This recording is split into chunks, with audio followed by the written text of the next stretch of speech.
10장 28절부터 34절까지 보겠습니다. 요한복음 10장 28절부터 34절까지 우리 한 절씩 교독하겠습니다. 내가 그들에게 영생을 주노니 영원히 멸망하지 아니할 것이요 또 그들을 내 손에서 빼앗을 자가 없느니라.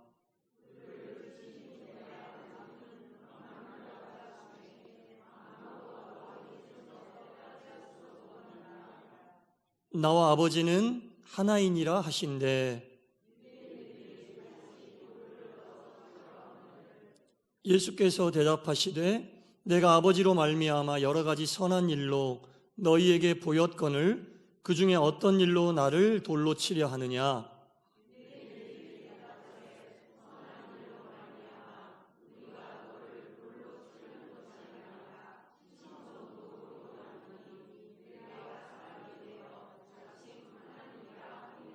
다 같이 예수께서 이르시되 너희 율법에 기록된 바 내가 너희를 신이라 하였노라 하지 아니하였느냐. 아멘.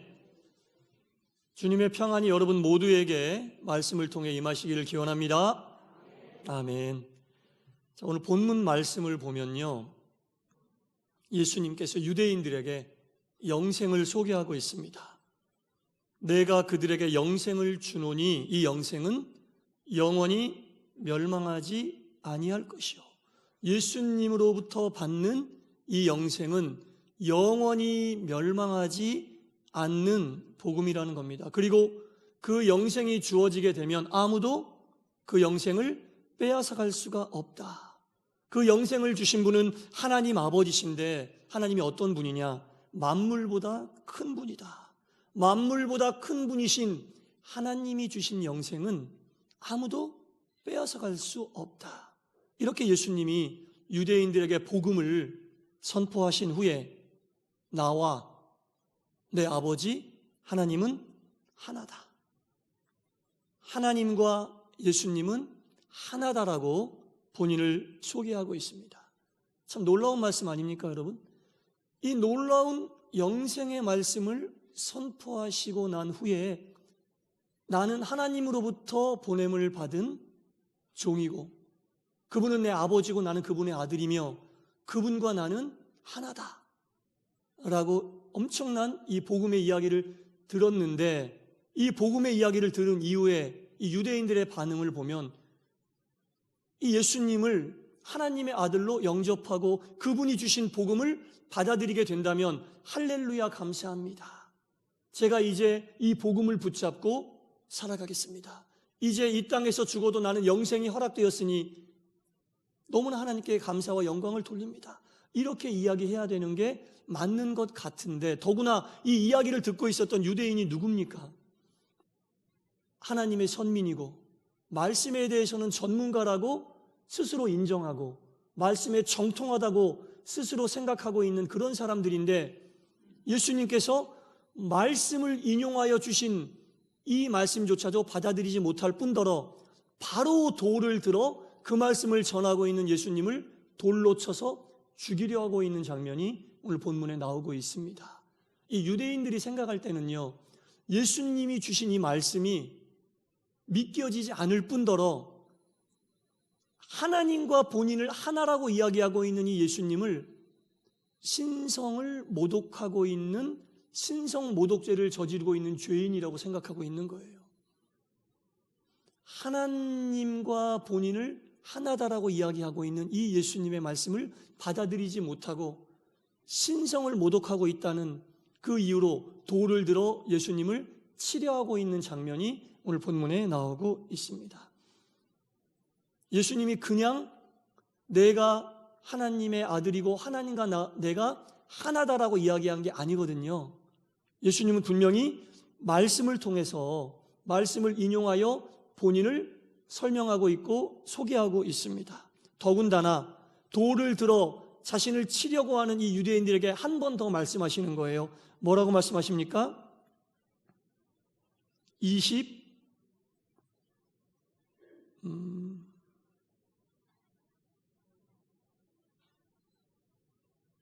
신이라. 34절에 보니까 예수께서 이르시되 너희 율법에 기록된 바 내가 너희를 신이라 하였노라 하지 아니하였, 이 말씀이 있거든요. 내가 너희를 신이라 하지 아니하였느냐. 이 말씀은 하나님께서 사람을 신이라 했다는 얘기입니다. 돌로 쳐서 자신을 죽이려고 하는 이 유대인들에게 하나님께서 너희들을 신이라고 하지 아니하셨느냐. 이 말씀은 예수님이 갑자기 하신 말씀이 아니라 시편 82편 8절에 나오는 말씀인데요. 6절, 시편 82편 6절에 나오는 말씀인데요. 이렇게 말씀이 나와 있습니다. 내가 말하기를 너희는 신들이며 다 지존자의 아들들이라 하였으나 라는 말씀이 나옵니다. 하나님이 분명히 사람을 신이라고 말씀하고 계십니다. 사람을 신이라 하셨는데 어찌 하나님으로부터 신이라 불림받은 너희들이 나를 돌로 쳐서 죽이려고 하느냐, 이 말씀이거든요. 그러면 왜 하나님이 사람을 신이라고 하셨을까? 이게 도대체 무슨 뜻일까? 이게 중요하거든요. 하나님이 사람을 신이라고 시편에서 말씀하신 이유는 하나님과 동등된 위치에 있는 신이며 섬김을 받을 대상으로서의 신을 얘기한 게 아닙니다. 하나님께서 주시는 영성을 받아서 하나님이 거룩하신 것처럼 너희들도 하나님을 닮아, 신인 하나님을 닮아 하나님을 닮아가는 삶을 사는 존재다라는 뜻이에요. 하나님이 이 세상에 만든 피조물 가운데 유일하게 영성을 주신 존재는 인간밖에 없습니다. 짐승에게 영성을 주지 않았어요. 세상에 어떤 것에도 영성, 하나님의 영인 성령을 주신 존재는 인간이 유일하다는 겁니다. 그래서 하나님이 다른 피조물들과 구별하기 위하여 내가 너희를 신이라 하지 아니하였느냐. 이 말은 내가 너희에게 영성을 허락하지 않았느냐. 너희들만 가질 수 있는 이 영성을 가지고 너희는 나와 교감하고 내 성품을 닮아 사랑하고 배려하고 아끼고 존중해야 한다. 그런 뜻이거든요. 그런 너희들, 영성을 가진 너희들이 어찌 하나님의 아들인 나를 알아보지 못하고 어찌 나에게 돌을 던져 치려 하느냐, 이 말씀을 하고 있는 겁니다. 영성이 있는 인간은 하나님의 성품을 닮아가는 거예요. 영성이 있는 인간은 하나님을 닮아가고 그분의 성품인 사랑과 배려를 닮아갈 수밖에 없는 인간이다, 그런 뜻입니다. 이 시편에 나와 있는 내가 너희를 신이라 하지 아니하였느냐, 이런 뜻이거든요. 그래서 하나님에게 영성을 부여받은 우리, 그리고 우리가 그 영성을 부여받은 존재라는 것을 깨닫는 사람이면 예수님을 몰라볼 수가 없다는 얘기죠. 하나님의 말씀을 가지고 전하는, 영생을 전하는 예수님의 말씀을 못 알아들을 리가 없다는 얘기죠. 돌을 들어 치려 하는, 하나님 말씀을 전하는 자신에게 돌을 들어 치려 하는 유대인들에게 예수님은 이렇게 말씀하시면서 그 앞에 뭐라고 이야기하고 있습니까? 34절에 보니까 예수께서 이르시되 너희 율법에라고 나와요. 너희 율법에. 자, 하나님이 주신 영성이 있는 자들에게 하나님의 말씀과 하나님의 율법은 하나님의 율법입니다. 그러나 하나님이 주신 영성을 가지고 있지 않은 사람들에게 하나님이 주신 말씀은 하나님의 율법이 아닌 너희 율법이라는 얘기죠. 유대인들은 지금 왜 예수님을 배척하려 합니까? 왜 예수님을 인정하지 않으려 합니까? 예수님이 하나님 말씀을 전하시면서 많은 사람들에게 기사와 이적을 베풀고 사람들이 그 하나님 말씀을 듣고 깨닫고 영생을 얻게 되면 유대인들 자신들이 가지고 있던 종교적인 권위와 자신들의 유익에 해가 되기 때문에 이들은 하나님 말씀을 하나님의 율법으로 받아들이지 않고 자신들의 유익을 지키는 너희 율법, 자신들의 율법으로 가지고 있기 때문에 예수님은 반드시 배척해야 될 대상이었어요. 사람들이 예수님에게로 몰려가고 관심이 예수님에게로 몰려가면 자신들이 그동안 가지고 있었던 종교적인 권위와 여러 가지 유익들이 오지 않을 게 뻔하니까 예수님을 하나님의 아들로 인정할 수 없었던 거예요. 그걸 알고 계셨던 예수님이 정확하게 지적하는 거죠. 너희들이 지금 너희들의 권위와 너희들의 이익을 지키기 위해 사용하고 있는, 너희들이 전문가라고 이야기하고 있는 그 하나님 말씀은 하나님이 주신 율법이 아니야. 바로 너희 율법이야. 너희의 유익과 너희의 권위와 너희에게 주어진 것들을 지키기 위한 도구로 하나님 말씀을 쓰고 있으니 그것이 어떻게 하나님의 율법이 될 수 있느냐? 그것은 너희의 율법이다. 그 속에 하나님의 사랑이 없고 그 속에 하나님이 인간을 향한 배려심이 없는데 어떻게 그게 하나님의 율법이 될 수 있느냐? 예수님은 이 유대인들에게 일침을 가하고 있는 거예요. 비록 너희들이 입을 통해 하고 있는 말이 하나님의 말씀이지만, 너희들이 쓰고 있는 그 도구로 사용하고 있는 게 하나님이 주신 말씀이지만 그것은 절대로 하나님의 율법이 될 수 없다. 그것은 너희의 율법밖에 될 수 없다. 여러분, 말씀을 똑같이 받아들여도요, 하나님이 주신 영성을 가지고 그 말씀을 받아들인 이후에 하나님께서 주신 그 말씀 속에 담겨있는 하나님의 사랑과 다른 사람들을 배려하려고 하는 그런 마음이 담겨져 있으면 그것이 온전히 우리 삶의 하나님의 율법으로 사랑과 배려심이 충만한 말씀이 되는 거지, 하나님의 말씀을 받아들이고 하나님의 말씀을 말하고 있고 하나님의 말씀을 묵상하고 다른 사람들에게 권면한다 할지라도 그 속에 하나님의 사랑이 담겨져 있지 않고 주변을 배려하려고 하는 마음이 없으면 그건 하나님 율법이 아닙니다. 그것은 자신만을 위한 예수님이 말씀하시는 너희 율법이다. 하나님의 말씀을 입으로 말하고 있지만 그것은 하나님의 율법이 아니에요. 너희 율법이다. 도전이 되는 말씀입니다. 우리가 말씀을 붙잡고 사는 그리스도인이지만 그 말씀이 과연 나에게 하나님의 율법인지 너희 율법인지 곰곰이 생각을 해봐야 돼요. 그 율법, 그 말씀을 통하여 아전인수격으로 나만을 위한 말씀으로, 내 권위를 지키기 위한 말씀으로, 내 자존심을 지키기 위한 말씀으로, 나에게 주어진 유익을 지키기 위한 말씀으로 사용했으면 그것이 비록 하나님의 말씀이라 할지라도 우리에게는 하나님의 율법이 아니라 너희 율법이라고 예수님이 지적하시는 거예요.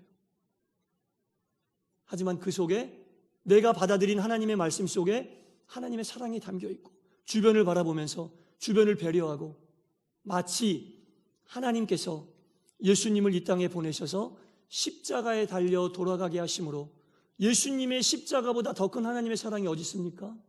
예수님의 십자가 사건보다 더 많은 사람을 배려함, 그 배려함이 어디 있겠습니까? 십자가의 사건 속에 담겨있는 하나님의 사랑과 인간에 대한 배려가 담겨져 있지 않다면 우리가 하나님 말씀을 묵상하고 하나님 말씀을 받아들이고 하나님 말씀을 입을 통해 이야기한다 할지라도 그것은 너희 율법이죠. 나의 율법입니다. 하나님 율법이 아닙니다. 하나님이 율법을 이 땅에 주신 이유는 그 율법을 지킴으로 율법의 정신인 사랑과 배려심이 있어 그 하나님의 율법을 지키는 사람들로 인하여 이 땅에 하나님의 나라가 이루어지게 하려고 하나님의 율법을 주셨는데, 그 율법을 하나님의 율법으로 받아들이지 않고 내 율법으로 받아들이면 이 땅에 하나님의 나라가 이루어지지 않고 누구의 나라가 이루어져요? 나의 나라, 너희의 나라가 이루어진다는 겁니다. 말씀을 어떻게 받아들이느냐가 하나님의 나라를 만들 수도 있고 너의 나라를 만들 수도 있는 거죠. 열심히 하나님을 믿는 사람들이 모이는 가정이라 할지라도 가족 간의 사랑과 배려심이 없으면 그 가정은 하나님의 나라가 될 수 없습니다. 사랑하고 배려심이 있을 때 그 가정은 하나님의 나라가 될 수 있고, 교회도 마찬가지입니다. 하나님의 말씀으로 모여서 하나님 말씀을 듣고 있지만 말씀을 들음으로 그 말씀의 정신인 하나님의 사랑과 서로를 향한 배려심이 없다면 그곳은 아무리 교회이라 할지라도 하나님의 나라라고 보기 어렵습니다. 단 두 사람이 모여 있어도 말씀을 받아들이는 사람 속에 말씀의 정신인 하나님의 사랑과 다른 사람들을 향한 배려가 있으면 두 사람밖에 모이지 않은 공동체라 할지라도 그곳은 하나님의 율법이 단단하게 서 있는 곳이고 그곳이 하나님의 나라가 된다는 겁니다. 내 주 예수 모신 곳이 초막이나 궁궐이나 하늘나라가 되기 위해서는 말씀의 정신, 하나님의 율법, 하나님의 사랑과 배려심이 있을 때만 그것이 하나님의 나라, 나의 나라가 아닌 너희의 나라가 아닌 하나님의 나라가 되는 것이고, 그것을 지탱하는 그것은 너의 율법이 아닌 하나님의 율법이 될 수 있다는 겁니다. 내가 붙잡고 살고 있는, 내가 생각하고 있는 그 말씀이 예수님 앞에 섰을 때 예수님이 그래, 너는 하나님의 율법을 붙들고 살고 있구나, 이렇게 과연 하나님이 평가하실까요? 아니면 그것은 너의 율법이야, 이렇게 예수님이 우리에게 말씀하실까요? 곰곰이 생각해 볼 필요가 있는 문제입니다. 나는 한 번도 말씀을 붙잡지 않은 적이 없고, 한 번도 말씀을 묵상하지 않은 적이 없고, 한 번도 말씀을 듣지 않은 적이 없는데 주님께서 나에게 그건 너의 율법이지 내 율법은 아니야, 이렇게 말씀하시면 내가 이루었던 것은 하나님의 나라가 아니란 얘기예요. 그곳에 사랑도 없고 배려도 없으니 그것은 하나님 나라가 아니란 얘기죠. 이 모세가 이스라엘 민족과 함께 출애굽을 했잖아요. 그리고 광야를 지나는 가운데 하나님에게 하나님의 율법 10계명을 받으려고 시내산에 올라갔어요. 40일 동안 시내산에 머물러서 그 율법을 받아가지고 내려왔는데, 그 내려와 보니까 이스라엘 사람들이 뭐하고 있었어요? 금으로 송아지 만들어 놓고 그 금송아지가 하나님이라고 금송아지 우상을 숭배하고 있는 거예요. 모세가 얼마나 충격을 받았고 얼마나 깜짝 놀라고 화가 났으면 하나님으로부터 받은 그 율법인 십계명을 돌판을 던져버려서 돌판이 깨졌잖아요. 얼마나 경노했겠습니까? 본인은 40일 동안 산에 들어가 하나님께 간절히 기도하며 하나님께서 우리 백성에게 주시는 율법을 받아가지고 왔는데 이제 이 율법을 하나님의 율법으로 알고 율법의 정신을 지키면서 사랑과 이웃에 대한 서로를 배려하면서 이 율법을 지키며 살면 하나님이 우리 민족을 축복해 주실 거야, 기쁘고 즐겁고 정말 감격스러운 마음으로 내려왔는데, 내려와 보니까 이 백성들이 자기의 마음과는 다르게 금으로 우상을 만들어서 하나님이라고 섬기고 있는 거예요. 돌판을 깨트리고 화가 나서 정말 어찌할지 몰랐는데 정신을 다시 차리고 하나님께 간절히 기도했죠. 뭐라고 기도합니까? 하나님, 이 죽을 죄를 저지른 백성들을, 당연히 죽어야겠지만 이 백성들이 죽어야 한다면 이 백성들을 죽이지 마시고 긍휼히 여겨주시고 이들을 이끈 나를 죽여주십시오. 이렇게 기도했어요. 이게 뭡니까? 하나님의 율법을 직접 받아가지고 온 모세는 단순히 돌판 2개만 들고 나온 게 아니라 그 40일 동안 하나님의 율법이 어떤 것이고 그 율법의 정신이 무엇인지 확실하게 깨우쳐가지고 온 거예요. 당연히 죄를 지어 죽어야 될 이스라엘 백성들을, 저 못된 죄를 저지른 백성들을 죽여주십시오. 100번 죽어 마땅합니다. 이렇게 기도해도 하나님이 아무 말 안 하셨을 텐데, 율법의 정신인 하나님의 사랑과 배려심을 마음속 깊이, 마음속으로 그 율법을 받아가지고 온 모세는 죽을 죄를 저지른 백성들이지만 이들을 살리시고 긍휼히 여시고 죽이셔야겠다면 나를 죽여주십시오. 엄청난 이 율법의 정신과 배려심이 그대로 녹아있는 대목 아니겠습니까, 여러분? 하나님의 율법의 정신을 제대로 알고 주시는 말씀마다 내 삶 속에 그 말씀이 하나님의 율법이 되게 하려면 이런 마인드가 있어야 됩니다. 이런 정신이 있어야 되는 우리 삶 속에서 죽을 죄를 저지른 사람이 앞에 있다 할지라도 주여 그에게는 긍휼을 베푸시고 차라리 나를 죽여주십시오. 마치 죽지 않아도 될 예수님이 우리를 위하여 십자가에서 죽으셨던 것처럼 우리가 죽어야 되잖아요. 예수님은 주여 내가 대신 죽겠나이다, 이들의 죄를 사하여 주옵소서. 이것이 하나님께서 주신 말씀의 정신, 율법의 정신이라는 겁니다. 예수님이 보여주셨고 모세가 보여줬던 것처럼 하나님께서 주시는 말씀이 우리의 삶 속에 너의 율법이 아닌 하나님의 율법이 되기 위해서는 이 율법의 정신을 우리가 확실하게 알아야 합니다. 이 율법의 정신이 깨달아지지 않고 깨우쳐져 있지 않으면 그들이 모여있는 곳은 하나님의 나라가 될 수 없다. 말씀이 있는데 그것이 하나님의 나라가 아니라니요. 그 말씀 붙잡고 살면 되는 줄 알고 이제까지 왔는데 그것이 하나님의 나라가 아니라면 얼마나 충격적인 얘기입니까, 여러분?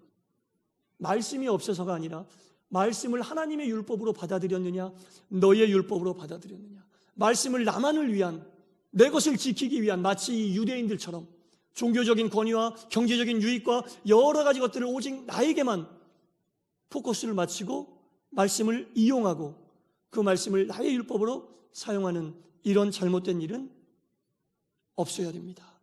믿음의 길을 가는 우리들에게 주시는 모든 하나님의 말씀은 너의 율법이 아닌 하나님의 율법으로, 그 율법의 정신이 사랑과 배려심과 함께 우리 속에 온전히 자리 잡아야 될 줄 믿습니다. 그때 그곳에 이루어지는 곳이 어디라고요?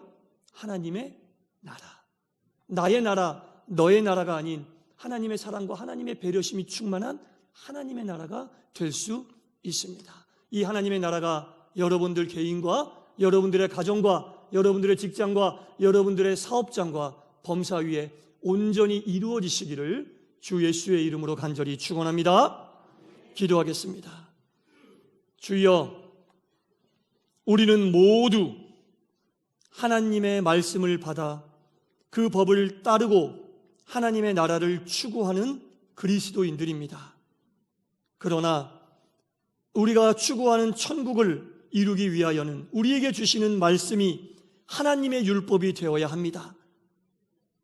하나님의 사랑과 배려심이 없다면 우리에게 주어지는 말씀은 하나님의 율법이 아닌 예수님께서 유대인들에게 말씀하셨던 너의 율법이 될 수밖에 없나이다. 얼마나 처참한 이야기입니까? 나는 하나님의 말씀인 줄 알고 하나님의 율법인 줄 알고 받아들였는데 그 말씀을 나만을 위하여 내 유익만을 위하여 이기적으로 사용하면 나도 모르는 사이에 돌을 들어 예수님을 향해 던지게 되는 너의 율법에 이 엄청난 잘못을 저지른다는 이것이 얼마나 충격적인 말씀입니까? 우리도 모르는 사이에 그리 행한 것이 있다면 주여 이 시간 모두 내려놓고 아버지 앞에 자복할 때에 용서하여 주시고 이제 이후로 우리에게 주시는 모든 말씀은 너의 율법이 아닌 하나님의 율법으로 받아들이게 하여 주시옵소서. 십자가의 사랑이 담겨있게 하시고 이웃을 향한 배려가 있게 하시고 자기의 희생과 헌신을 주저하지 않는 마치 예수님처럼 모세가 그랬던 것처럼 사람을 살리는 죽이고 정죄하고 미워하고 시기하고 질투하는 법이 아닌 예수님이 살려주셨던 모세가 이스라엘 백성들을 살리기를 원했던 그 마음이 우리 속에 온전히 임하게 하시사 우리가 머무르는 그곳이 진실한 하나님의 나라가 되게 하여 주옵소서. 예수님 이름으로 기도드리옵나이다.